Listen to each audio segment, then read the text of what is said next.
Hello everyone, I am Thalesh Shrivas from mission success classes. आप सभी का हमारे मिशन सक्सेस क्लासेस में स्वागत है। आज जिस टॉपिक के ऊपर हम वीडियो बनाने जा रहे हैं वो आपके एसीएफ ओरिएंटेड फिजिक्स के पार्ट 1 अर्थात क्या लाइट से रिलेटेड है। तो पार्ट 1 लाइट का जो टॉपिक है वो ज़्यादा समय न लेते हुए हम स्टार्ट करते हैं। किंतु हमारे चैनल को देखने वाले जो नए यूजर हैं, हमारे चैनल को यूज करने वाले, उनसे बोलना चाहूँगा कि हमारे चैनल को लाइक, शेयर और सब्सक्राइब करना ना भूलें। तो चलिए ज़्यादा समय ना गंवाते हुए हम अपना आज का क्लास स्टार्ट करते हैं। शुरुआत होता है लाइट से। नाम है प्रकाश, तो लाइट से शुरुआत करते हैं कि लाइट होता क्या चीज़ है। लाइट क्या है? एक प्रकार का साधन है जिसके माध्यम से आँख वालों को कोई वस्तु दिखाई देती है। कि जिस प्रकार से क्या होता है कि कोई वस्तु होती है उसको हम किस माध्यम से देख सकते हैं, तो प्रकाश के माध्यम से। वो कैसे दिखाई देता है? तो होता क्या चीज़ है कि जब प्रकाश किसी वस्तु पर पड़ता है तो पड़ने के फलस्वरूप वह हमारे आंखों तक टकरा कर वापस आता है। क्या होता है? प्रकाश किसी वस्तु पर टकराता है और टकराने के पश्चात हमारे आंखों तक आता है, फलस्वरूप हम उस वस्तु को देख सकते हैं। इस प्रकार इसे प्रकाश कहा जाता है। और प्रकाश के बारे में यह भी बोल सकते हैं कि यह एक प्रकार की ऊर्जा है। यह एक प्रकार की ऊर्जा है जो कि विद्युत चुंबकीय तरंगों से संचारित होती है। ठीक है, प्रकाश एक प्रकार की ऊर्जा है जो कि विद्युत चुंबकीय तरंगों से संचारित होती है। अब दूसरा देखते हैं प्रकाश की दोहरी प्रकृति। जो प्रकाश है वो दोहरी प्रकृति प्रदर्शित करता है। कैसी दोहरी प्रकृति? तो देखिएगा कि कुछ घटनाओं में प्रकाश को तरंग की भांति दर्शाया जाता है, जबकि कुछ घटनाओं में प्रकाश को कण की भांति दर्शाया जाता है।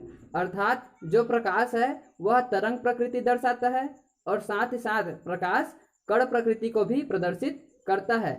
इस प्रकार प्रकाश दोहरी प्रकृति दर्शाता है। जहाँ प्रकाश की तरंग प्रकृति प्रबल होती है उस स्थान पर प्रकाश की कण प्रकृति दुर्बल या नगण्य होती है, जबकि इसकी अपेक्षा जहाँ प्रकाश की कण प्रकृति प्रबल होती है वहाँ प्रकाश की तरंग प्रकृति दुर्बल होती है। इस प्रकार प्रकाश दोहरी प्रकृति प्रदर्शित करता है जिसे प्रकाश की द्वैत प्रकृति कहते हैं।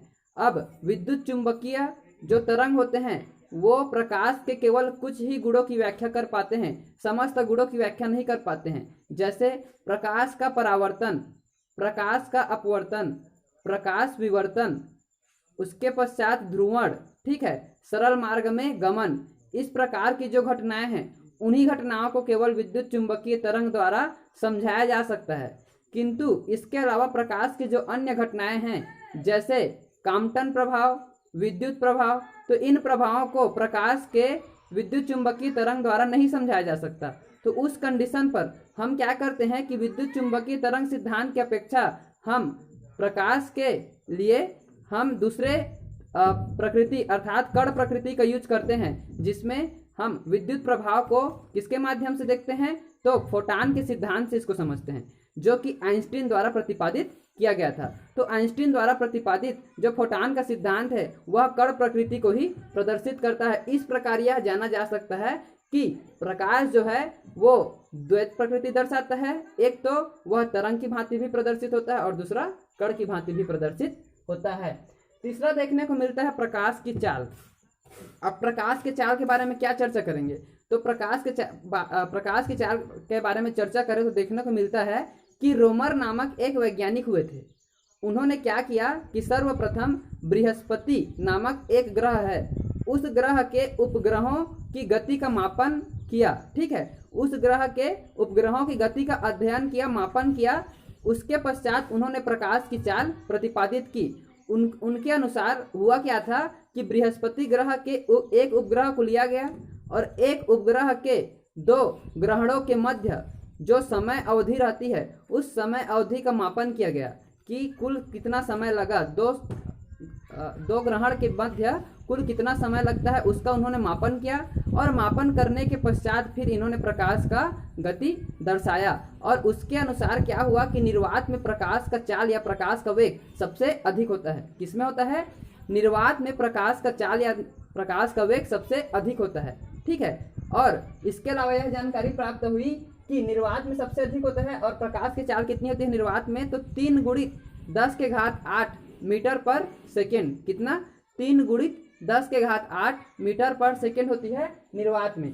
इसके अलावा यह जानकारी प्राप्त हुई कि निर्वात के अलावा यदि हम अन्य जगहों पर देखें, जैसे हवा है जहां, तो हवा में 0.33% कम, इसके अपेक्षा पानी में 25% कम, जबकि कांच में 35% कम पाया जाता है। ठीक है, इसके पश्चात अगला देखने को मिलता है उसी में कि सूर्य से पृथ्वी तक आने में प्रकाश को कुल कितना समय लगता है, तो 8 मिनट 19 सेकेंड लगभग लगता है।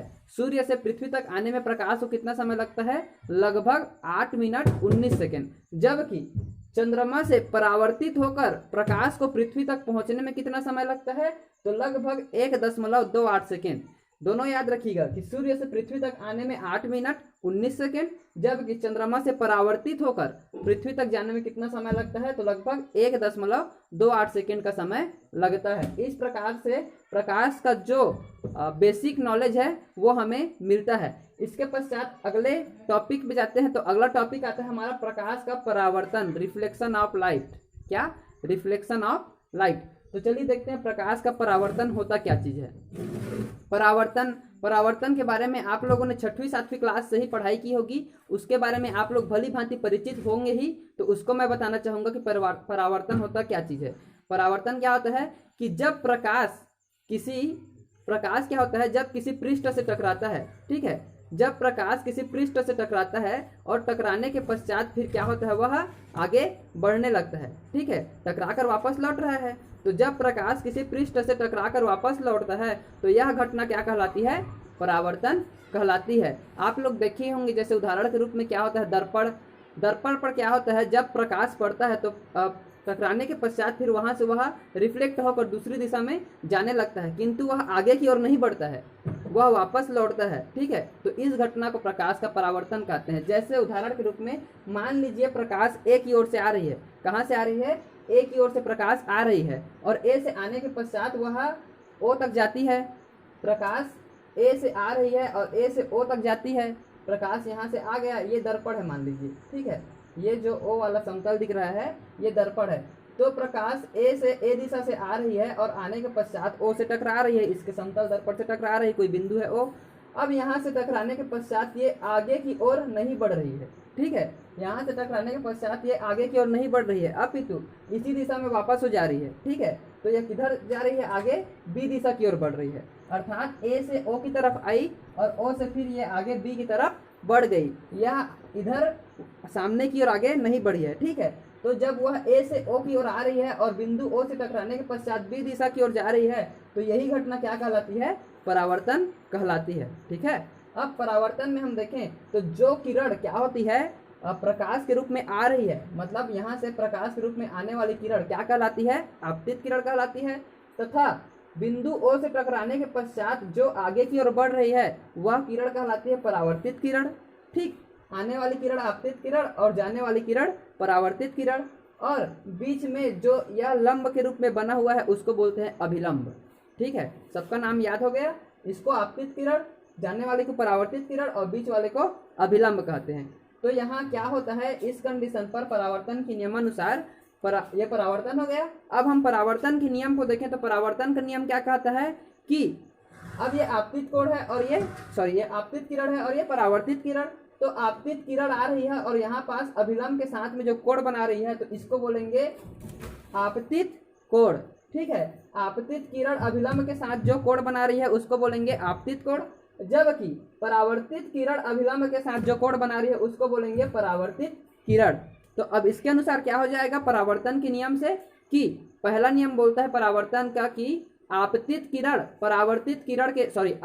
कोण परावर्तित कोण के बराबर होती है, अर्थात आपतन कोण परावर्तन कोण के बराबर होता है।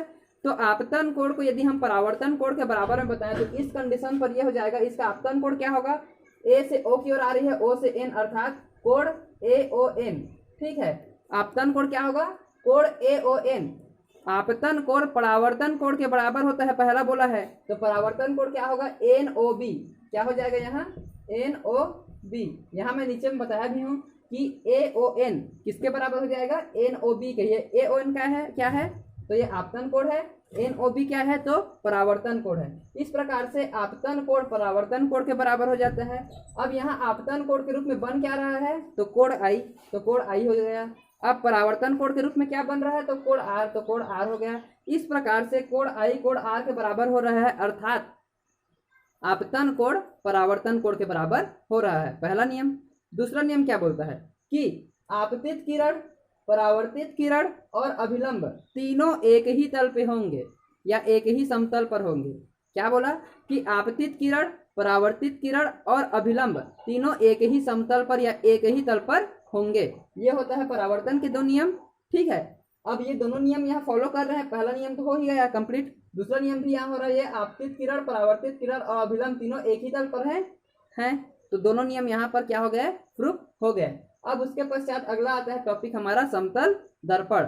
समतल दर्पण क्या होता है, तो समतल दर्पण क्या होता है, तो समतल दर्पण के बारे में जानकारी प्राप्त होती है कि समतल दर्पण ऐसा दर्पण होता है जिसका परावर्तक पृष्ठ समतल होता है, ठीक है। समतल दर्पण एक ऐसा दर्पण होता है जिसका परावर्तक पृष्ठ समतल होता है और इसके एक ओर पेंट किया जाता है या फिर किसी धातु की परत चढ़ाई जाती है। अब वह धातु चांदी का हो सकता है या फिर पारे का भी हो सकता है, उसकी परत चढ़ाई जाती है। आप लोगों ने देखा ही होगा कि जो कांच रहता है उसके यदि हम एक और पेंट लगा दें या किसी धातु की पतली परत चढ़ा दें, फलस्वरूप वह दर्पण में परिवर्तित हो जाता है। तो ये जो समतल दर्पण है, ठीक यह उसी प्रकार से बनता है कि समतल इसका परावर्तक पृष्ठ होता है और उसके पश्चात उसके एक और धातु की परत चढ़ाई जाती है या फिर पेंट लगाया जाता है। और यह पेंट क्यों लगाया जाता है, क्योंकि यह किरण को क्षय होने से रोकता है, किरण को क्षय करने से रोकता है, इसीलिए यह पेंट